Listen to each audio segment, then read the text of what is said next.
These long dog days of summer, I mean, we just made it through a heat wave.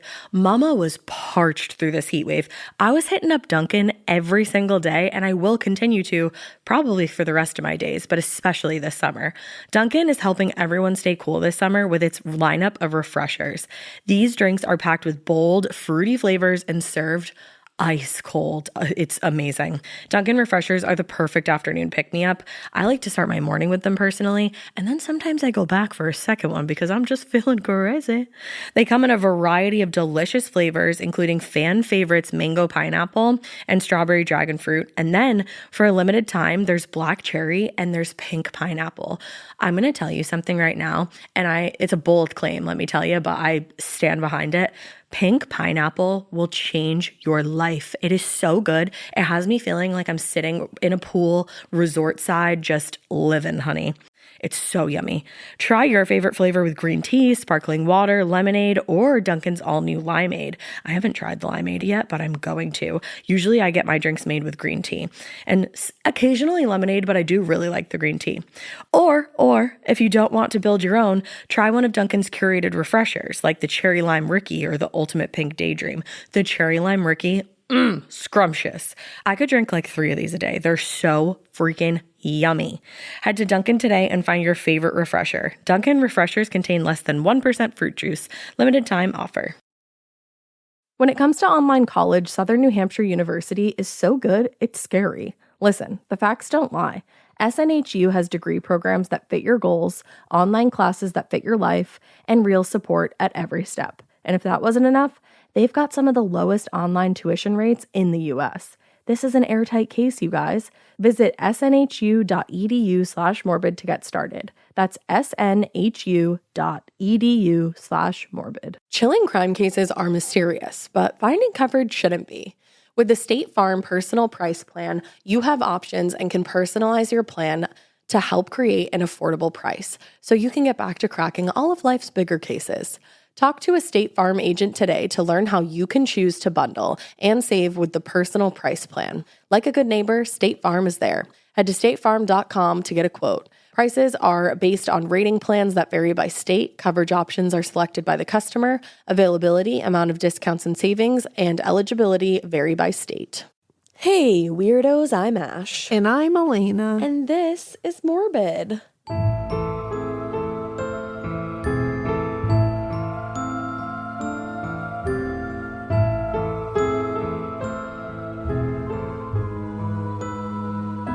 This is Morbid. It's Morbid in the morning. It is. How are you over there, Gwirl? I'm good. You're swell? I'm swell. You have a nice sweater on today. I do. I have a sweater on. I have plaid pants on. Sweater weather. Sweater weather. Sweater weather. It's nice sweater weather over here. It's nice sweater weather. I know we're hitting that nice November chilly willy air. Yes, it's the time of year when my uniform is leggings, high socks, and a big old crew neck. It's the best time of year. It's the most wonderful time to be comfy. Precisely. That's how the song goes. Yeah, I feel moderately unhinged today. I like that. Yeah. I think we all do. Who doesn't amongst us? Honestly. If you don't, there's the door. Shannon Bedore. Just kidding. I love Shannon Bedore. We have some exciting news to share with all of you guys. We are doing another Culture Fly box. If you remember, I believe it was last year that we did the last one, and you guys loved those. So we said, honey, let's do another. Honey, why don't we do another one of those? So this one is very cool. It's available for pre-order right now on the Wondery shop. There is a t-shirt. There is a little pop socket. There's a little speaker. And the speaker is so cute. The speaker is adorable. I love it. There's like little ear pods. And there's an LED candle. So that's exciting. You can change the colors of it. It's like cathedral-y looking. It's very cool. The aesthetic. Yeah. Yeah, so that is available for pre-order right now on the Wondery shop. And I think they're starting to ship out on December 6th. So yeah, go get Which one is of the those. best month because you were born in that month. And we got Christmas on But my birthday. And Hanukkah. My birthday. And your birthday. Everybody. Of course. Number one.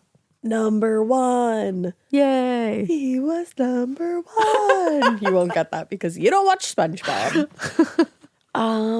Yeah, so I think that's all the bit nasty we got. You got anything to talk about? No, well, this is just like a little side note. John and I watched Trap the other night for fun. And how was that? Guys, watch Trap just for the fun. And how was that? I wasn't thinking everybody was being like totally truthful when they said that it was just a concert. But they were. It's a concert. It's a concert. It's a concert. It's like the It's M. Night Shyamalan's daughter, who is like the right. Here's the thing. She's great. Good voice. She's beautiful, amazing voice. She plays instruments and shit. Like she's very talented. Fucking trifecta. Didn't sign up to watch her whole concert though. No, didn't buy tickets to a concert, to your knowledge. It is a wily movie. Yeah. John and I were like, was that a fever dream? I've heard some interesting reviews. It goes crazy. Yeah, my cousin went to see it in theaters, my cousin, your nephew, and he came back with not quite a rave review. Yeah, I was shocked. It was not a good movie. But it was one of those like that you just can laugh Like, the whole time. Night, what's going on? Remember The Village? That's the thing. He nails it a Sense. lot, but this was not one of those times. No. And that's okay. We can't all, bat 1,000. You cannot win them all. But I will say Josh Hartnett in it. Oh, honey, Josh Hartnett. He Is a snack. would have played had he been given an actual character to play, he would have played it flawlessly. Yeah. Like I could see like when he had little moments of being able to play this like scary serial killer. Yeah. You were like, oh, you would have nailed that. Like Yeah. he would have eaten it up. Okay. But he didn't get a lot. You didn't get that. I just, The whenever times I that think he of him, got. I think of him in 30 Days of Night. Yeah, he's great in that. I love him in 30 Days of Night. Oh, the end of that movie will literally make me sob. That movie. That's a great movie. That movie. We covered it on Scream. We did. Probably a few months ago at this point. Maybe last year. I don't really Yeah, it was my pick, right? Yeah, it had to have been last year at this point because I think it was cold out when we covered Was it really? Yeah. Whoa. But yeah, that's a great fucking movie. Josh Hartnett is great. Trap is not great, but go watch it anyway. Yeah, and we just covered a good movie on Screen. Oh, such a recently. good movie. If you're looking for something to listen to that's just kind of like lighthearted and fun, we covered Fresh on Scream. It was Ash's pick. That movie is so good. It came out in 2022. It only came out on Hulu. Yeah. I feel like that movie should have had like a box office release. I feel like it should have a re-release, to be quite honest. I I feel like it didn't needs a theatrical release. That movie is fucking great. Especially right now. I'm like, damn, Everybody you guys should release that. Can we like get to it's one of those movies. I was shocked by how much I like this movie. Yeah. I made John watch it and he loved it too. I know. I was happy to hear that he Yeah, also I had a enjoyed it. feeling he would love it. But Yeah. I'm telling you, if you guys have slept on Fresh, Wake up. go watch Fresh and So let's get good. it. I feel like it needs way more attention. Sebastian Stan in that movie. Oh my Holy God. shit. Daisy, is it Edgers? Edgar Jones. Edgar Jones. She fucking phenomenal. Yeah. Like and I think it's Mimi Cave who directed it. Let me Mimi just Cave. make I was sure like, that's right. holy shit, Mimi Cave. It was her directorial debut. Yeah, Blew Mimi my Cave. mind. Yeah, crazy. Blew my damn mind. So that's my go watch one for fun and one because it's a fucking kick-ass movie. Oh, and then just really quickly, I think maybe I mentioned it briefly, but go watch Woman of the Hour. It was Anna Kendrick's directorial debut, and I thought that movie was really good. It's gotten great reviews. Yeah, I haven't seen it yet. People But I didn't will. quite enjoy it, but I really, really loved it. Really, I haven't watched it yet, so I won't tell you if I like it or not. But Yeah, go watch it. I'm Go watch interested. that. Tell you that much. Yeah. All right. But yeah, that's just a little recommendations. Recommendation corner. Chat. Yeah. I love that. I love movies, Yeah. even when they're not great. Oh my Even God, when they're wait, just fun. hold on. Oh my God, did I finally get this? Hold up. Remember this morning I walked into you and I said, do you ever get one of those tiny little eyelashes in your eye and you can't find it and it just is stabbing you? I think I might have just got it. Look at you. Oh, wow. That was a relief. You can see clearly now the lash is gone. Is she? Hold on. What the fuck? It wasn't even, it's on my fingernail now. It was like a little tiny piece of hair. Like the tiniest little piece. Sorry, everybody. Fun. That was really bothering me. All right. So let's get into That was it. like OG, like just trailing off. OG trail off. It really was. Leave it in. Let's get on with it, though. Yeah. We've got a story to talk about today. I found this case really interesting. And I think you will too. I'm excited. This is unfortunately a murder. It is the murder of Cheryl Perveler, but lots of moving pieces in this case. And it starts a little before midnight on April 20th, 1968. A man named John Miller and his wife got home to the Castillion Apartments in Burbank, California, parked their car. They were just going to walk, from the car inside, finish their night. But as they were walking to their apartment, they noticed their neighbor, 22-year-old Cheryl Perveler, sitting in her car with the engine running and the headlights still on. So they were like, what's going on with her over there? So they approached the car to go check on Cheryl, who they found sitting in the front seat, barely conscious, eyes closed, gasping for air, and bleeding heavily from her head and chest. Oh, jeez. So the Millers ran inside to call the police, who arrived a short time later. And as they waited for the paramedics, Mr. Miller looked at his watch, and it was exactly 11:30 p.m. It turned out that Cheryl had been shot twice in the head, just above her left ear, and she also had one large wound across her chest, which the coroner would later suspect happened when she actually tried to push the barrel of the gun away as it was fired. There were also 7 half-inch gashes on her forehead and on the top of her head that were made by a blunt object, possibly like the butt of a pistol. So somebody was like beating her and had shot her multiple times. Jesus. Her face and her head were absolutely covered with blood, which had also pooled in the driver's seat and on the floor of the car. So paramedics arrived to the scene. They rushed Cheryl to the Burbank hospital, but the attention that she needed went way beyond the capabilities of Burbank Hospital. So they ended up having to transfer her to the Los Angeles County Hospital, but she unfortunately died as she was being prepped for surgery. So she almost lived. Holy shit. Which I wish she had anyways, but I so wish that she had, because there is some unanswered questions when it comes to this case. Interesting. But by the time Detective Lieutenant Dave McIntyre arrived to the Castillion Apartments, the other residents of the building had all assembled into the parking lot to say, like, what the fuck was going on, to see what was happening. Upon his first surveying of the scene, he noticed a .32 caliber automatic pistol lying on the passenger seat that didn't appear to have been fired. And inscribed on one side of the barrel was the word love and the other Paul. So Love Paul, which was a reference to Cheryl's husband of only 7 weeks, Paul Perveler. The gun was loaded with 5 rounds. Also on the front seat was Cheryl's purse, which had $35 in it, which today would be a little more than $300, which is fucking insane. Yeah. To think that wild. $35 back then is worth $300 today. Nuts. But on the floor of the driver's seat, investigators also discovered 2 .25 caliber shells, and outside the car toward the rear right tire, they found 2 unfired .25 caliber rounds as well. Now, this struck them as particularly strange because Cheryl had been shot from the left side of the vehicle, meaning that at some point her killer had stood by the other side of the car, probably reloading or loading the gun, which is just kind of strange. Yeah. As far as McIntyre could tell, if this had been a robbery or like even an attempted carjacking, it had obviously gone terribly wrong. The shooter had not only left a ton of money in the car, but had also left the car itself, which was a really nice car. It was a 1968, so new, yellow Jaguar, worth obviously a lot of money. Yeah.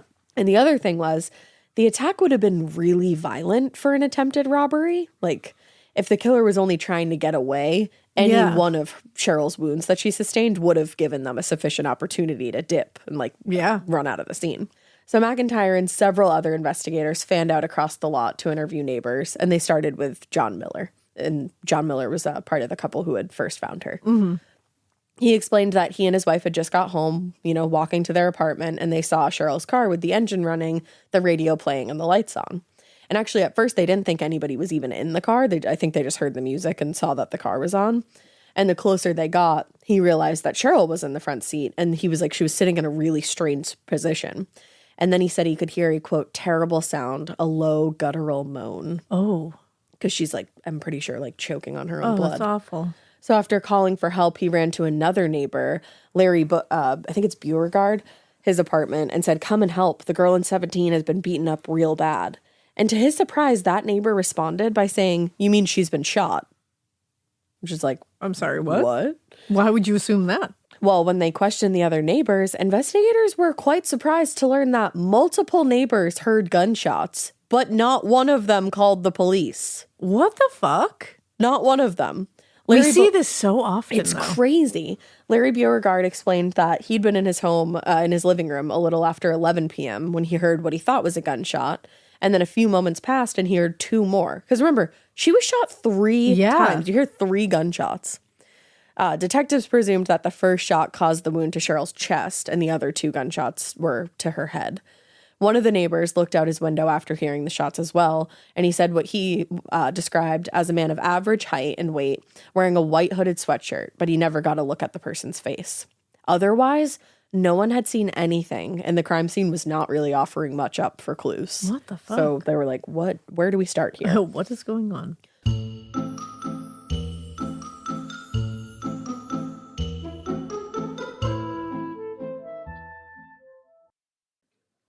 This part of the show is brought to you by Anua, the Korean skincare brand known for scientific, gentle, yet effective formulations. The latest from Anua is the Retinol Collagen Gua Sha Cream, a firming cream with a gua sha-shaped tip built right in. Have you guys heard of gua sha? It's that viral massage tool that moves fluid and tension out of your face. Less puffiness, a snatched jawline, honey, more definition in your face. Retinol firms and reduces fine lines, and collagen keeps your skin plump and structured. This cream has both of those things, arguably the most optimal combo for that snatched, lifted look all in one step. I am obsessed with the Gua Sha cream. First of all, it feels so cool to the touch when you put that on your face. It's just like, this is lovely. It's like a little spa treatment that you can give yourself. I like to do mine at night after I get out of the shower. I rub the cream on my face with the little gua sha. I'm sculpting that jawline, honey. I got it on the cheekbones.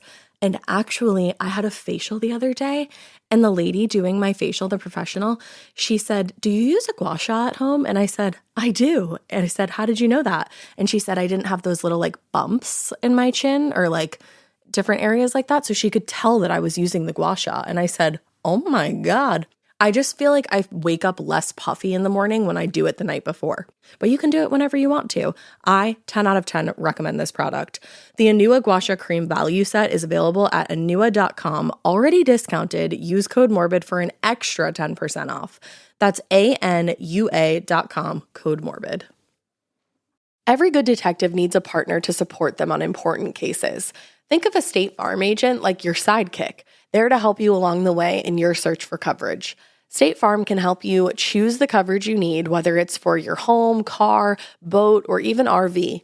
With so many options, it's nice knowing you have help finding what fits for you so you can get back to solving all of life's bigger cases.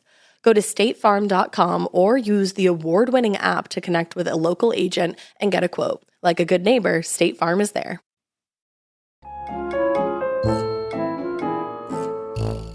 So while officers continued to speak with the residents of the Castillion Apartments, which I guess you would never want to live amongst any of them, can you imagine? Yeah, all of your neighbors are just like, Well, I guess that was gunshots. Right? So while they did that, Lieutenants Ernest Vandergrift and Warren King went to the Perveler's apartment where they found Cheryl's husband, Paul, who would come home after getting a message from Mrs. Miller. The investigators found him to be in a state of shock, or at least stunned silence, as, you would kind of expect in that situation. Yeah. Paul said he actually gave his wife $50 that morning to go grocery shopping, and then he left for work. And he said later that night, about an hour before she was killed, Cheryl actually stopped into his bar in Sunderland where he was working, and they had a drink together. They finished their drink. He said he walked her out to the car, and then he went back inside, and that was the last time he had seen her alive. Now, these facts were confirmed with the other staff at the bar that evening. And when they asked whether there was anybody who might want his wife dead, Paul said, yes, that German fellow, referring to a man that Cheryl had dated before she and Paul got married. But he said other than that, he couldn't think of anybody else, just one ex-boyfriend. So a quick background check on Cheryl revealed really nothing indicating that her life would be cut so tragically short. She was born in Brooklyn, New York in 1945, and she'd always been a strong-willed and determined girl. By all accounts, everybody loved Cheryl. She didn't have an enemy on this earth. She was always a physically active child. She had a really strong interest in sports from an early age, and she actually carried that into adulthood. And when she graduated from high school, she wanted to move out to Los Angeles, hoping to break into the film industry. So at first, when she moved out there, she tried her hand on an office job, but it just didn't hold her interest for long. And so she moved on and she answered an ad for a job as an aerobics instructor at the Aristocratic Spa. Damn. What a name. I know. I was like, The Aristocratic Spa. We're all aristocratic up in here.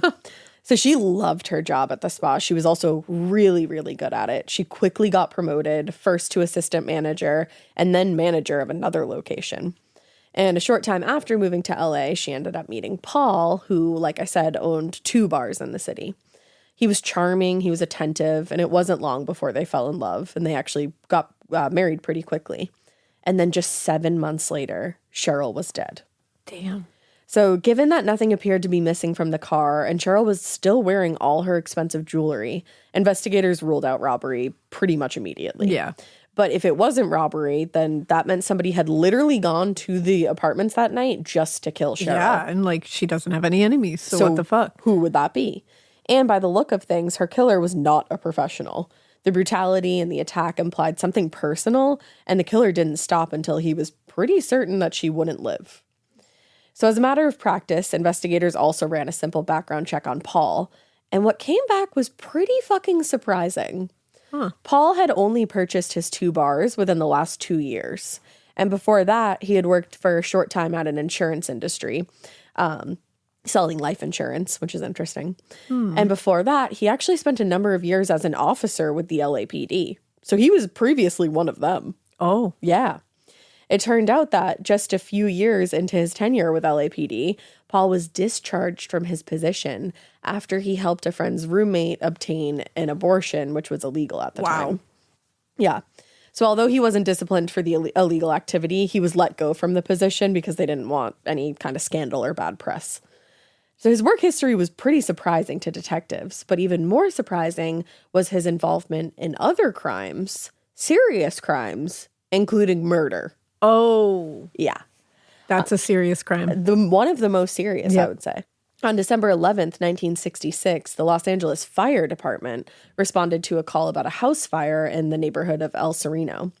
And when firefighters arrived, the back of the house was completely engulfed in flames. Damn. So they immediately began searching the house for survivors and found in the front room the body of 27-year-old Marlon Cromwell, the owner of the house. Now, initially, firefighters assumed that he had either passed out or died from smoke inhalation.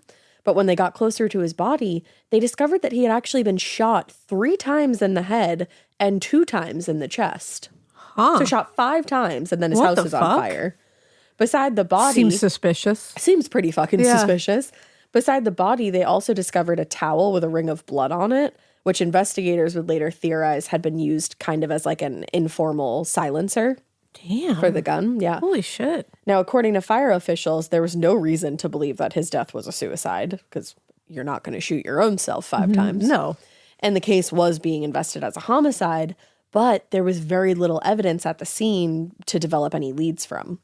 So investigators theorized that the killer obviously set the fire to destroy any evidence of murder, but they had set the fire in the back room, which gave firefighters enough time to reach Cromwell's body before it was affected by the flames.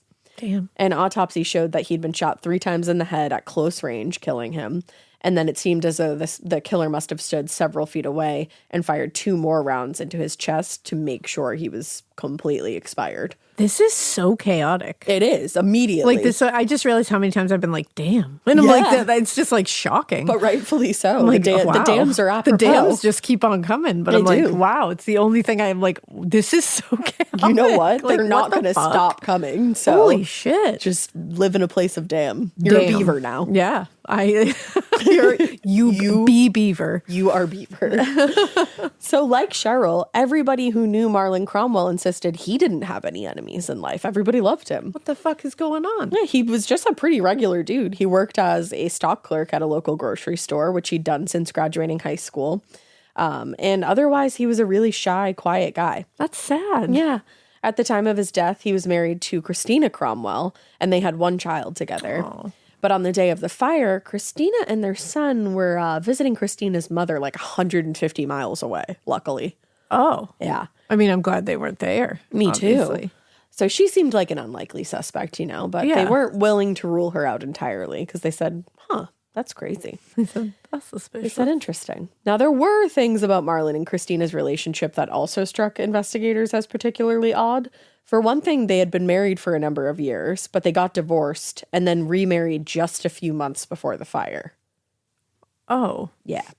And just as interesting, 2 months before Marlon was killed, Christina had taken out a life insurance policy in his name in the amount of $75,000.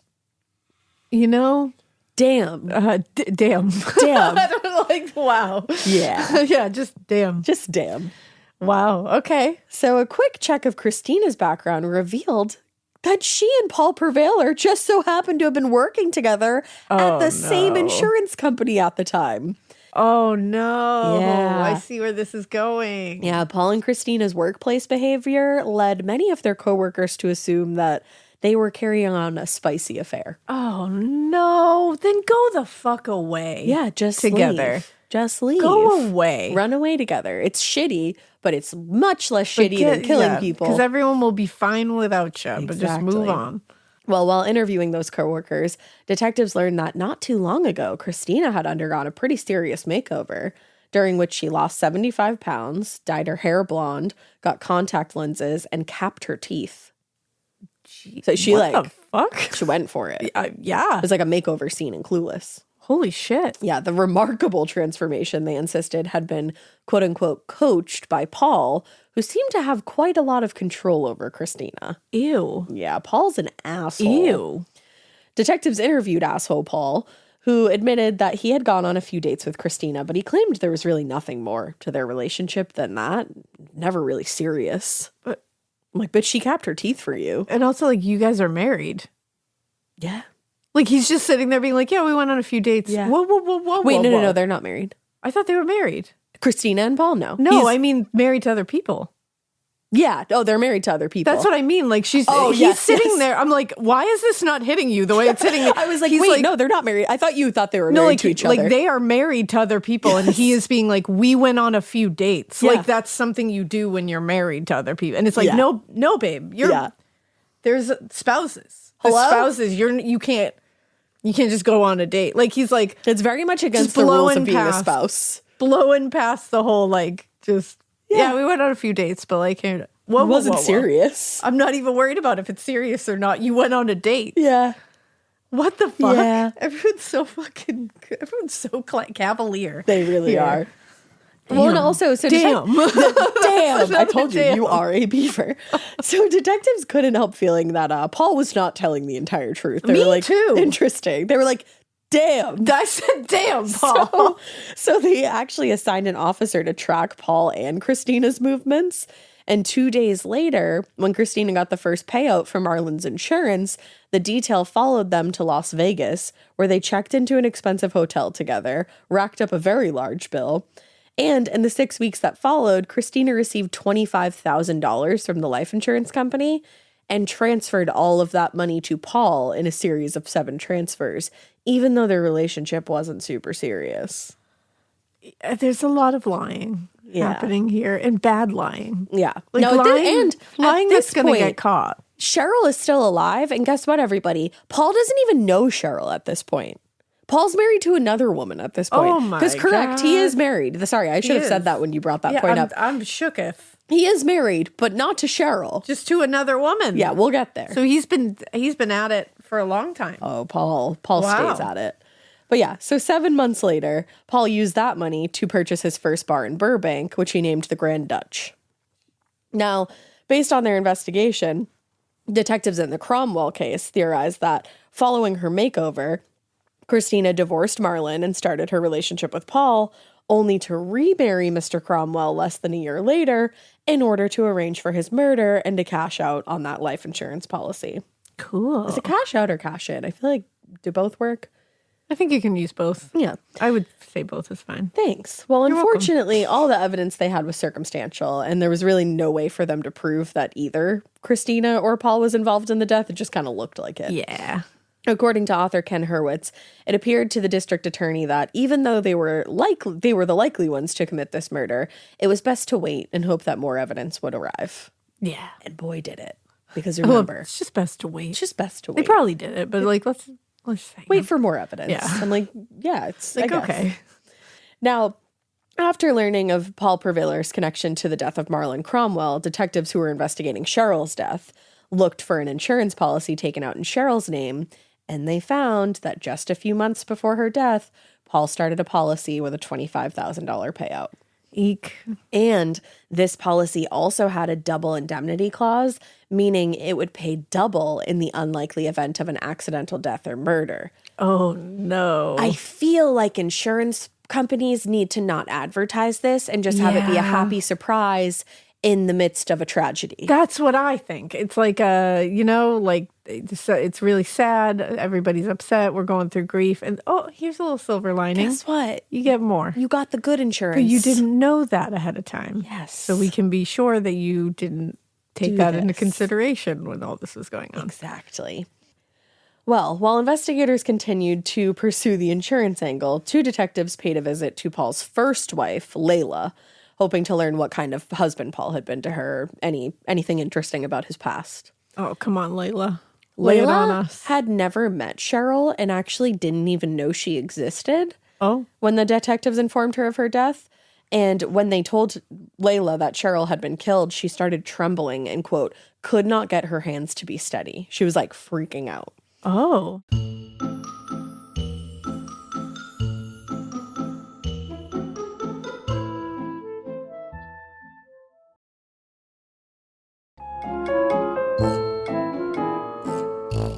She told the Burbank detectives that her marriage to Paul had started out like most marriages do. He was romantic, attentive. They seemed genuinely happy to be married. He seemed happy.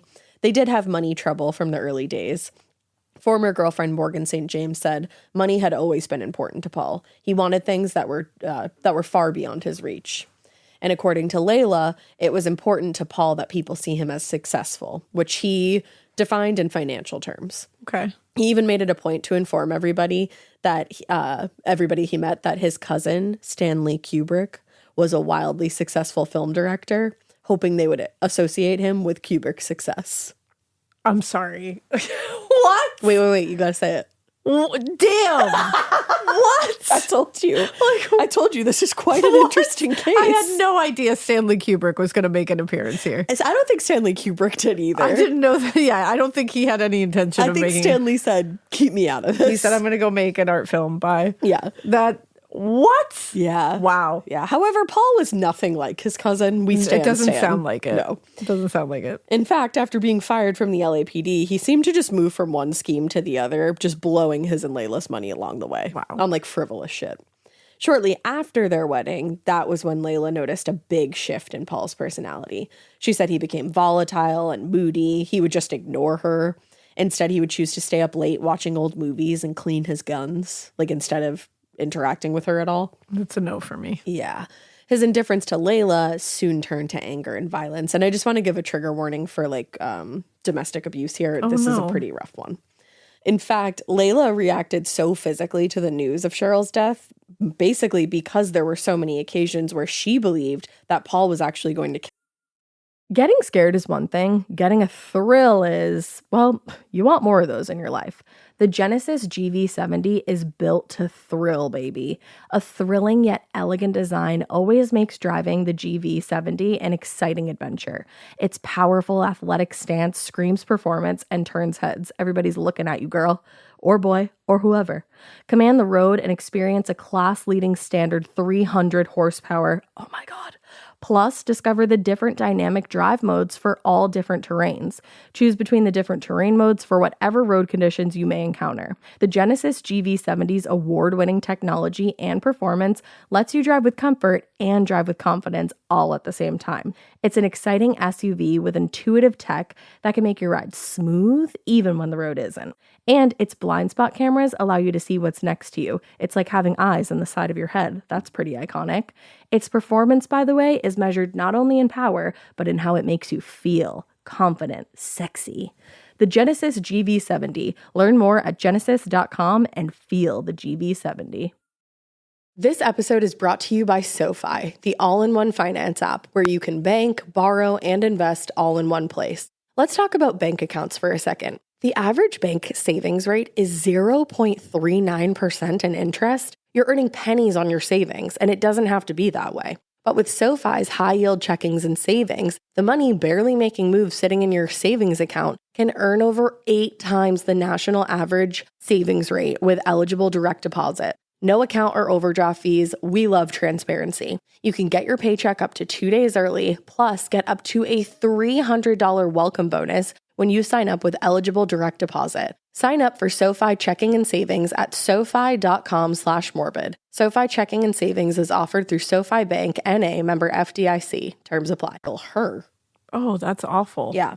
One afternoon, just about a year into their marriage, she went out for a few hours. And when she got home, she found that Paul was extremely drunk and he was pissed about something, like enraged.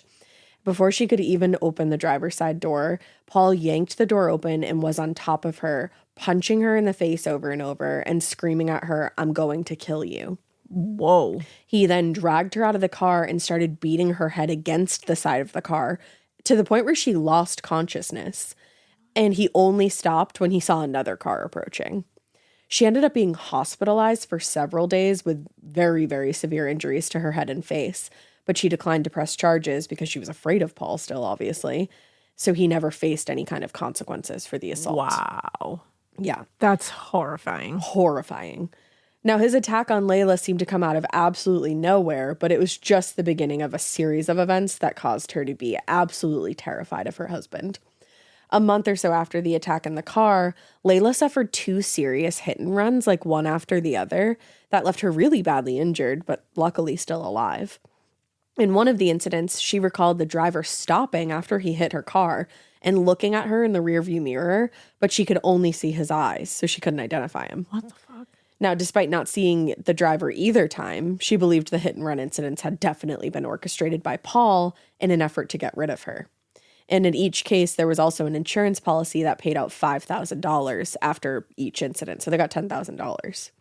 Or I really should say Paul did. Yeah. When asked why, if she believed he was trying to kill her, did she stay with Paul for so long? She explained that she believed if she tried to leave, he would kill her at that point. Yeah. It must be terrifying. Yeah, of course. And as we know, that is the most dangerous time to leave an abusive partner. Mm-hmm. And in the end, it turned out that the fear that made her stay was actually also the thing that finally convinced her to leave Paul. Good. Just a few weeks after that second hit and run, Paul convinced Layla to join him for a day in the mountains. And he said, we'll do some target shooting. So she reluctantly agreed to go with him. I know. She reluctantly agreed to go. But when they got into the woods, Paul just paced around for a while and never fired a shot, and then decided it was time to go home. Just abruptly. I don't like that at all. So at that point, that sounds like he had intentions and he couldn't lost do it. his nerve. 100%. And that's exactly what Layla thought. I hate that. Said she believed that he fully intended to kill her that day. Oh, that's horrifying. And she knew that if she didn't leave him, it would just be a matter of days before he did get the confidence to do it. So it was also around this time that she learned of Paul's relationship with Christina Cromwell, which the courts would have deemed a justifiable reason to dissolve the marriage. So she took that opportunity and she divorced Paul. Damn. But also, another thing to think about here is she had to have a reason to divorce, like a justifiable reason. She couldn't just be like, I don't want to be in this relationship anymore. Yeah, like what? Dumb. So hearing Layla's descriptions of the abuse she suffered at the hands of her ex-husband, Paul, was, as far as the detectives were concerned, only further evidence of a pattern of behavior that had probably led to the death of his current wife, Cheryl. But the problem was they couldn't prove that he had anything to do with Cheryl's death. According to Ken Hurwitz, Paul walked Cheryl Perveler out to the car on the night of the murder, but his employees had never said that he left the bar for enough time to physically get to the apartment, commit the murder, and get back. So he hadn't done this. Jesus. Physical evidence of Paul's involvement was obviously hard to come by, but the circumstantial evidence was just piling up.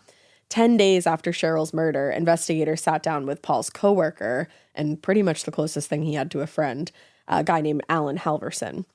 They had actually worked together at the insurance company, and Halverson was drawn to Paul's charisma and exciting lifestyle. But the more time he spent with Paul, the more he started to see a side of Paul that few others had ever seen, save for his ex-wife, Layla. At first, Alan was evasive and pretty much seemed to be protecting Paul, telling investigators that he just knew how much Paul loved Cheryl and how he would never do anything to hurt her. But the detectives, specifically one detective named Detective King, could tell that Halverson was an empathetic person and didn't seem accustomed to lying, so he just kept pushing until Halverson finally caved.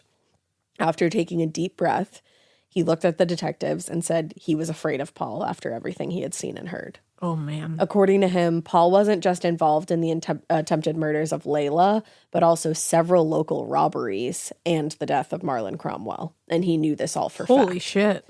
Halverson said the two men had been out at a bar drinking together and had become quite drunk, and Paul confessed that he'd killed Marlon Cromwell. Halverson said he made the remark that, quote, "I killed her husband," referring to Christina Cromwell's husband. Wow. So the detectives could tell there was more than just fear motivating Alan Halverson's silence. Like Layla, Alan also believed that Paul would kill him if he ever said anything about the murder confession or his knowledge of the other crimes. But at the same time, he was embarrassed and ashamed for not giving the police this information sooner. Yeah. He told Detective King, "Don't ask me why I continued working for him. I can't give you a logical explanation of why I did it." So at 6:45 p.m., 4 Los Angeles police officers armed with shotguns entered the Grand Duke Bar and announced that they were placing Paul under arrest for the murders of Marlon Cromwell and Cheryl Perveler. Wow. And the attempted murder of his ex-wife, Layla Perveler. Oh, shit. And as they placed Paul in handcuffs and escorted him out of the car, he said, "Don't you guys ever give up?" Oh. That he was just like, ugh. Like, he's just like, oh, my God. Like, wow. Wow. Shortly after midnight, a second team of officers caught up with Christina Cromwell at the apartment she shared with her sister and placed her under arrest for the murder of her husband. Wow. Now, the evidence against Paul and Christina was pretty much almost entirely circumstantial, but there was a lot of it. Mm-hmm. And the prosecutor from the district attorney's office, Vincent Bugliosi, decided to take a chance of that what evidence they did have would be compelling enough for a jury. When the news hit the papers the next day, the press couldn't help but draw comparisons to the popular film Double Indemnity, where a wealthy woman seduces an insurance agent and convinces him to kill her husband. Oh, shit. It's very similar. I love when they're like, we can't help but look at this and say, it's the same. It is what it is. It's a movie. Yeah, the United Press International described the case as the Late Show come to life. Wow. Saying that the Perveler case, quote, "does Double Indemnity one better." I'm like, okay, guys, people died here. This is getting real wild. life. Yeah, it's like, this is literal. This is real people. Yeah. It's not a movie script. These are not actors. But the other aspects of the case were too good, too salacious to be ignored as far as the press was involved. Paul's previous employment as an LAPD officer, rumors of illegal abortions, and of course, his ongoing affair with Christina Cromwell, which had motivated most of the crimes. Mm-hmm. I'm like, I don't really know if it was his affair so much as it was the money, but yeah, it was a piece of it. All right. So on May 2nd, Paul and Christina were both formally charged and arraigned a short time later in district court. The judge, Joan Dempsey Clane, denied bail for both of them and remanded them to the custody of the county pending a preliminary hearing. On May 14th, Bugliosi took the case to the grand jury with a simple case, like we said, built on circumstantial evidence. The prosecutor alleged that Paul Perveler and Christina Cromwell had been carrying on an extramarital affair for years and that they had conspired to kill Layla Perveler in order to cash in on her life insurance policy. And when that plan failed, they devised a new strategy, this time targeting Marlon Cromwell. And when those insurance funds were beginning to run out, they targeted Paul's new wife, Cheryl Perveler. Imagine being this ruthless of a human being. When you sit there and you wonder, like, did he just plan to kill her all along? Because they were married for 7 months. That's the thing. And it's like, so he's dating Christina, and at the same time, is he just hunting for a woman to marry and kill? Yeah, that's the thing. Was there ever any love there? Like, did he pick her specifically because he was like, oh, I can kill her? Right. And who killed her? Yeah. Who did it, actually? Yeah. Like, who pulled the trigger? Holy shit. Now, Bugliosi, like we just said, couldn't connect either of the accused to the murders directly, but the circumstantial evidence, more than 30 witness statements, and multiple bank transfers were compelling enough for the grand jury to return indictments on all charges. It was actually really unusual for a jury to indict without knowing the identity of the actual killer, but Bugliosi's strategy emphasized that, quote, "those responsible for the murder stood to profit from insurance policies on the victims' lives, and thus they should be held equally as responsible as whoever did commit the murders." Yeah. On all counts, Paul and Christina pleaded not guilty. Damn. Lies. Yeah. Now, a trial date was set for November.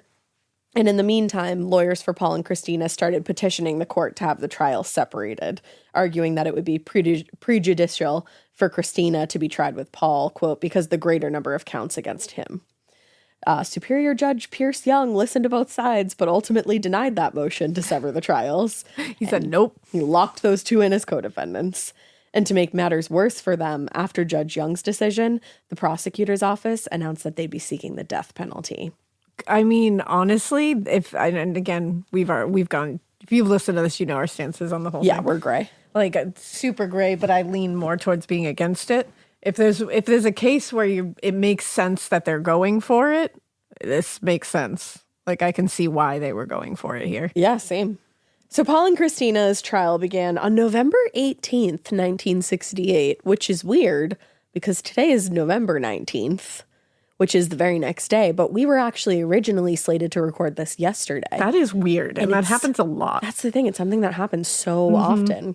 But, so yes, years later, prosecutor Vincent Bugliosi would make a name for himself as the prosecutor in the case against the Manson family. Say it. Damn. That's crazy, though. Yeah, and subsequently as an author like yourself. Oh my God, there's some big players in this. I know. But at the time, because this all happened before that, he was young and pretty relatively inexperienced as a prosecutor. He was green. He was green. So those two facts left many people wondering if he was the right person for the job. People were like, I don't know if this case is going to go like we want it to. But when it came time for those opening arguments, everybody was about to have egg on their face. A big disgrace. Yes. I don't know the rest of the words. Something all over the place. But years later... Something all over the place. Right? Kicking your can all over the place. Is it kicking your can? You got mud on your face. You big disgrace. Kicking your can all over the place. Why does that feel wrong? I don't know. I guess your can is your butt. Yeah. I'm looking it up. I like that. Yeah, we were right. Okay. I second guessed myself. I need to stop doing that. I second guessed myself too.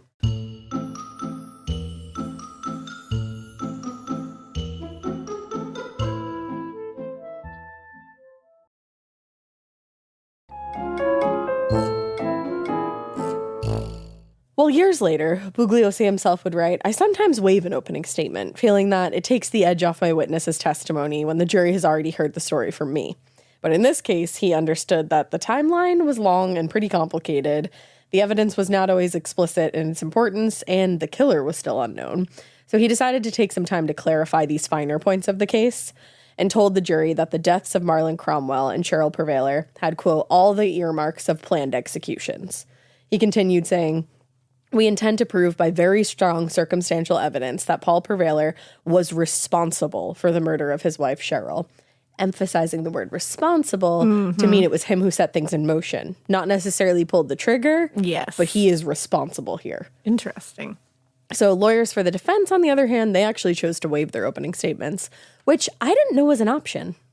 I also didn't. Actually, maybe I did.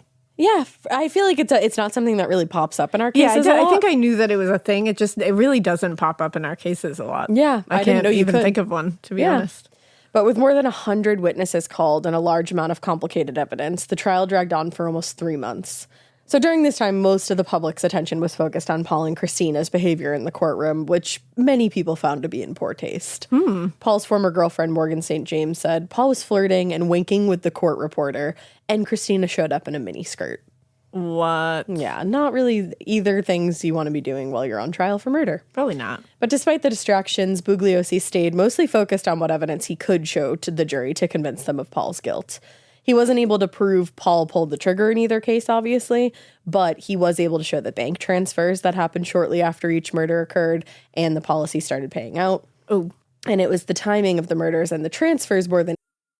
Getting scared is one thing. Getting a thrill is, well, you want more of those in your life. The Genesis GV70 is built to thrill, baby. A thrilling yet elegant design always makes driving the GV70 an exciting adventure. Its powerful athletic stance screams performance and turns heads. Everybody's looking at you, girl, or boy, or whoever. Command the road and experience a class-leading standard 300 horsepower, oh my God, Plus, discover the different dynamic drive modes for all different terrains.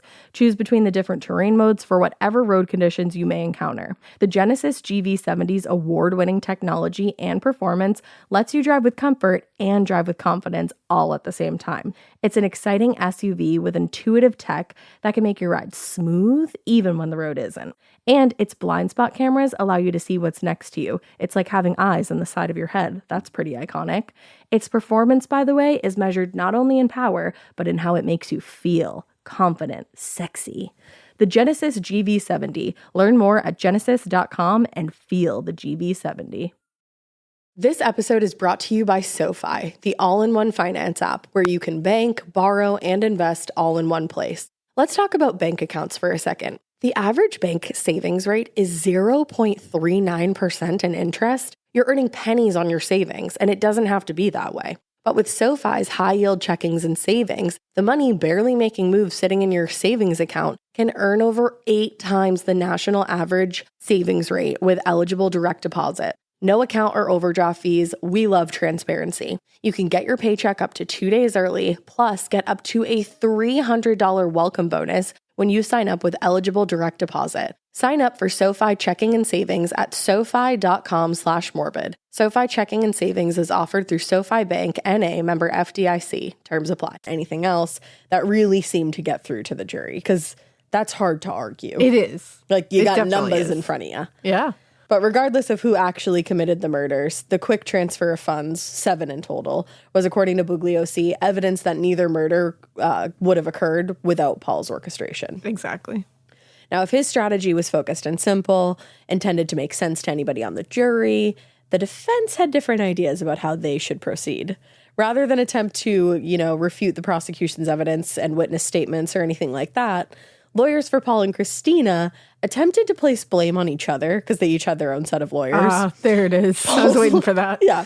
Paul's lawyer, Mel Album, argued that Christina had orchestrated both murders in order to have Paul all to herself. Oh. And her lawyer argued that Christina was just another victim who'd been manipulated by Paul, which is kind of believable. Yeah, absolutely. Now, on February 15th, Bugliosi gave his closing remarks.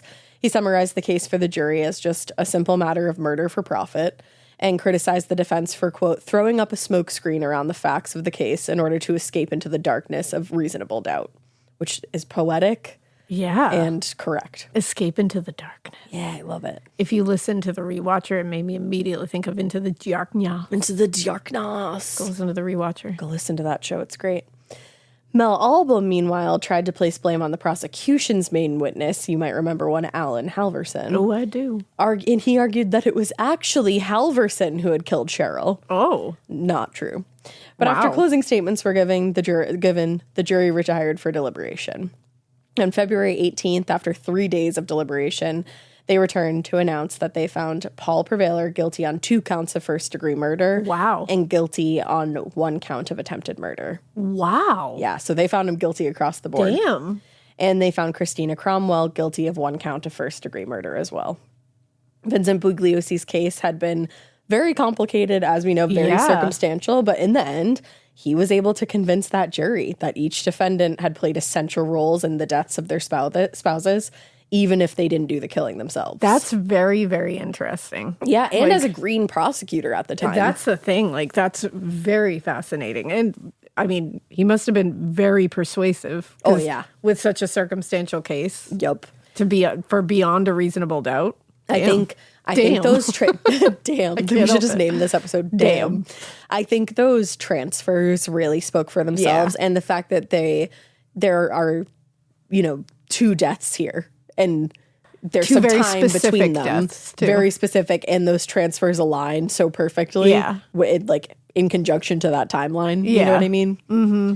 So Paul and Christina were back in court for sentencing on February 24th, 1969, and Bugliosi followed through on his earlier statements and asked the jury to sentence each of them to death for their roles in the murders. He told the jury, to Paul Perveler, the taking of a human life is like taking a drink of water. That's scary. That hits. Christina's attorney, David Kogas, argued that his client was, quote, not an equal partner in the slaying of Cromwell, and that she went along with the crime only because she was under Perveler's Svengali influence. Wow. Yeah. Pulling out the Svengali. I know. I had to look that up. The following day, February 26th, the jury announced their decisions. For her role in the murder of her husband, Christina Cromwell was sentenced to life in prison, but she did get the eligibility for parole after 7 years. Oh, whenever you hear life in prison and then you're like, but after 7 years, you can probably get out. It's like, what is that? Yeah, I always think, I always said that too. Like, what a weird, conflicting statement. The rest of your life, unless you can Maybe reach the 7 hearts years, of the though. parole board in 7 Yeah. years. Like, wow. As for Paul Perveler, though, they sentenced him to death in the gas Wow. chamber. Yes. Which is honestly, you have to think about how remarkable that is, because That is remarkable. everybody on that jury knew, like, sat there knowing that he did not actively kill Cheryl and did not act. I mean, we don't know if he actively killed them. But they could not technically prove that he had a actual physical hand Right. in the act itself. Right. But Wow. to sentence him to death even still is interesting. Interesting. Yeah, that's the thing. This is an interesting case. Yeah. But when asked for comment on the sentences, Paul told reporters it was the sentence he'd been hoping for. He said, "I don't want to spend the rest of my life in prison." Whoa. So he was just like one final jackass. Yeah, And it's like, him being like, you know what? I wanted that. I wanted that actually, so thanks. Like, okay, you petulant fucking child. But for those most affected by the trial, the verdicts and sentences came as obviously a significant relief. Alan Halverson and Layla Perveler, the state's two most important witnesses, actually started spending a lot of time together during the trial. Shut up. And they eventually got married. Oh my God. Because they had the bond over like this very unusual shared experience. Wow. Isn't that awesome? I hope they had a lovely life. It sounds like they did. Oh, good. Yeah. You know. And in 1972, as you might remember, well, not saying you were alive, but Wow. that's not what I was saying, just because it's come up a lot. California repealed the death penalty, and all death row inmates had their sentences commuted to life seen in prison. that. Which honestly is actually hilarious to me that he was like, I wanted to go to the gas chamber. And the state was like, oh, psych! you thought. Only a few years later, too. So this meant that Paul, who had been sentenced, like we just said, to die in prison, was now eligible for parole, though, as early as 1984. Forgot about that. So in response to I also was not alive then either. she wasn't. No. No. Just you might have been, Wasn't. you were like on your way though. No. I'm at the end of the next year. I wasn't on my way. I don't know how it all works. No way. They were thinking about you. Actually, they weren't. You were No, surprised. I was going to say they didn't. Actually, you weren't. You were the stomach flu. But in response to that change, Layla Halverson now, Oh, look at that. and California Assemblyman Patrick Nolan started lobbying very hard to keep Paul, who they described as a cold, calculating killer, in prison for the rest of his life. Yeah, I get that. They said, we're asking everyone to join us with requesting that the Board of Prison Term reopen the Perveler case and revoke his parole in light of the cold-blooded crimes committed by him. Yeah. And it turned out that they were not alone in their quest. They also had the support of the Los Angeles County District Attorney's Office. In a statement to reporters, Deputy District Attorney Steve Souter said, Perveler is performing on paper like a model prisoner, but he himself did not believe that Paul had genuinely reformed in any way. Yeah. And openly supported the Halversons case. So in 1976, Christina Cromwell was actually paroled from prison. Oh, I knew you were going to tell She me did that. not spend a lot of time in there. In the years that followed, though, she did become a key witness in the district attorney's efforts to keep Paul behind bars whenever he became eligible for parole. Yeah. And I mean, what else are you going to do? at a parole hearing in 1986, when Elena was alive, Christina Cromwell testified for nearly 4 hours. And during that time, she told the board that in 1966, this is crazy, Paul had given his parents a trip to Mexico as an anniversary party, but then tried to have his parents murdered as they traveled between Tijuana and Ensenada. I'm sorry. He tried to kill his own parents? Paul's father was shot in the face during the attack, but was unable to identify the shooter, and the case went cold. Oh, this guy's a fucking monster. Literally? He was going way far back. His parents' anniversary. He was going to have them killed and cash in on the money. Shit. Yeah, he's a fucking... Cold-blooded. Yeah. But at the time, it was also revealed that during the attack on Layla, where Paul beat her brutally, Christina was in the car waiting nearby to help Paul flee the scene. Oh, fuck Which I'm her. like, yeah. Yeah, that's fucked up. Yeah. Now, all of Oh my Paul's God, subsequent that's bits... awful. It is awful. All of Paul's subsequent bids for parole have been denied, and he remains in prison to this day at Mule Creek Correctional Facility in California. Damn. Yes. That wasn't even intentional. I just meant damn. In reflecting on the case for the Discovery Channel, executive director of the Los Angeles Police Museum, it's a mouthful, told producers, Paul was from a moneyed family and certainly could have found easier ways to get money. Yeah. He said as these attacks went on, each got more and more violent. I don't think he was killing for insurance money. I think Perveler was a stone cold killer. I think, exactly. I think it started off as a money thing. Yep. Like, or what he was trying to think of as a money Yep. thing, but there's no way. I think the money was an added bonus. I think he it was liked too. the feeling of power of being able to just be like, that person, gone. And he's obviously like a monster. I mean, like he was a literally monster in had- his own marriages. Like, he's a monster. He had his own parents attacked as an anniversary His dad was gift. shot in the face. Like, are you kidding me? Yeah, like wild. Poor Layla. I know. Like, he's a monster. And then to find out that the woman he was cheating on you with was Was sitting waiting in the car, in the getaway car. And then she's just out walking around. Like, what? That's fucked. Yeah, scary, scary shit. What but a strange story. very strange case. Very interesting. And who the fuck killed Cheryl? Well, that's the main takeaway And here who killed Marlon? is who the fuck is the person who did it? We don't know.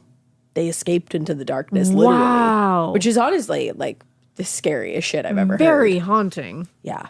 You just wonder who he was connected to, and Wow. Yeah. That's the thing. Like, you don't know how far this goes. Damn. you just don't. But We'll never know. that's that. That's the case for you, and we hope you keep listening. We hope you Keep it. damn, Weird.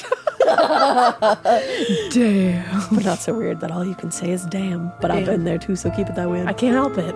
Bye, damn Damn. beavers.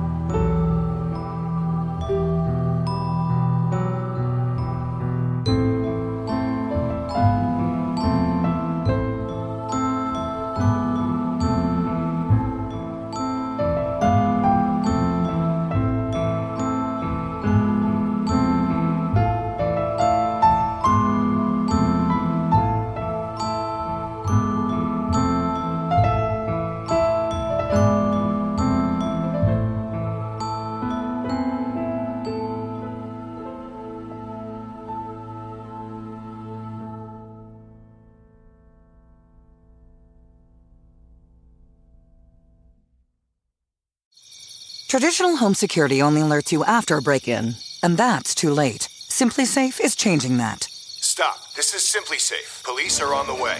We don't just alert, we stop crime before it starts. Simply Safe, plan starting around $1 a day. Save 50% on your new system with professional monitoring at simplysafe.com/SXM or with promo code SXM. Outdoor deterrence requires a Simply Safe Active Guard outdoor protection plan starting at $49.99 a month. Visit simplysafe.com/licenses for alarm license information. Tennessee 2012. Talk about regrets. We all know someone who's been in a car accident and said, I don't need to call a lawyer, only to regret it after their pain and damages were worse than expected.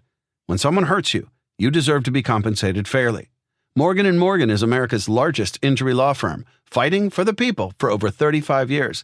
Injured? Visit forthepeople.com/podcast. That's forthepeople.com/podcast. Their fee is free unless they win.